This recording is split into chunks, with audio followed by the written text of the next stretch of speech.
Hey everyone, welcome back to the course. So in the last video, we wrapped up our lecture discussion on social engineering. In this video, we're going to go ahead and do our first lab. So in this lab, we're going to take a look at a fake social media profile, but what we're going to do is we're going to answer some questions as we come to a particular profile. Now in the next video, we're going to use a fake profile that I've created sort of in the real world. But for this particular lab, we're going to use a Cybrary lab environment. Now if you don't have access to that, you'll just want to go ahead and use like your own social media profiles and on different platforms and just kind of look for what kind of information you're putting out there yourself. The whole purpose behind this particular lab is just to show you what kind of information people are sharing out there, and so that way you can be a little more security conscious on your own. So let's go ahead and get started. So we're going to go to the Cybrary catalog here. Now you should already be logged into the Cybrary site, and we're either going to search Certified Ethical Hacker, or you can just type in CEH. So either one will get you to the correct location. We're going to choose this option here, the Certified Ethical Hacker, CEH in parentheses, and then the practice lab. So just go ahead and click on that.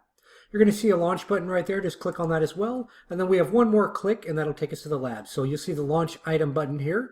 Just go ahead and click on that one. You'll see it'll open the lab environment in a separate tab. So now once that opens up here, you'll see a whole bunch of different labs. We're going to be scrolling down and looking for the Social Engineering Reconnaissance Lab. So it's a little down the page here. So right here, the Social Engineering Reconnaissance. You'll notice that mine says complete, obviously, because I've already gone through it before, but yours should just show Social Engineering Reconnaissance. So once you find that, just go ahead and click on it, and then click the Start button right there. You'll notice that it'll pull up the virtual machines for us here. We actually have to boot these up, though. So the way we do that is we just hover our mouse over top here, and click the Power On option. And now it's going to take a few minutes as we click on the power on here. It's going to take a few minutes for these to boot up. So I'm going to go ahead and pause the video here, and once mine have come all the way up, then we'll go ahead and restart and keep going in the lab. Alright, so as you can see in the background there, all of my virtual machines are now on. So they show the green coloring there, and they all say on. So let's go back to our lab document here. So we're now at step 4. We're going to select the Windows 10 machine, so this plab win 10. So let's go ahead and click on that one there. Now it's going to take a few seconds or so to kind of initialize and establish a connection for us. And sometimes you might see a command prompt window kind of splash in the background and then go away. So we'll give that just a second there.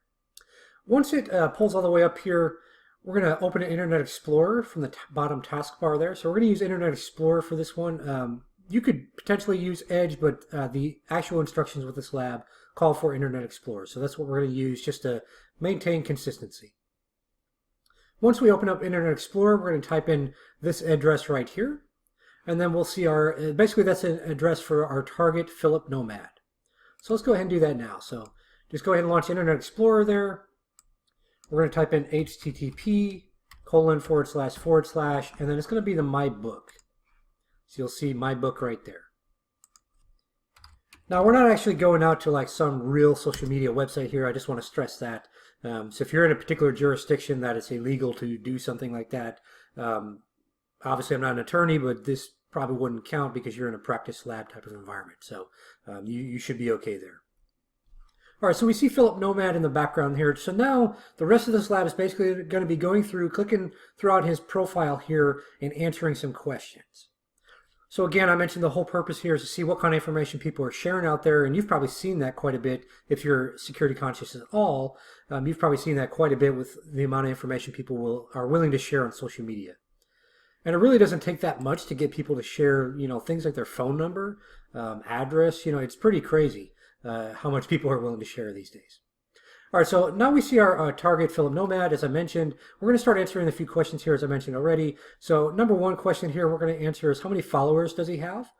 Question number 2, does he post pretty frequently? And then question number 3, is Philip married? And then we're going to go through some other areas of his profile as well. So let's start off with how many followers does he have?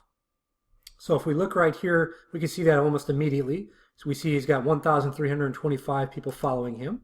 So we're able to answer question number 1 there. So 1,325 will go right there. All right, so does he post frequently? So by frequently, I would say, at least, once a day or every couple of days, we just don't want to see him posting like once a month, right? That doesn't really benefit us, or once a year or something. So let's just take a look at his post here. We see it looks like he published something about 15 minutes ago. If we keep scrolling down here on his page, we see he posted yesterday. Okay.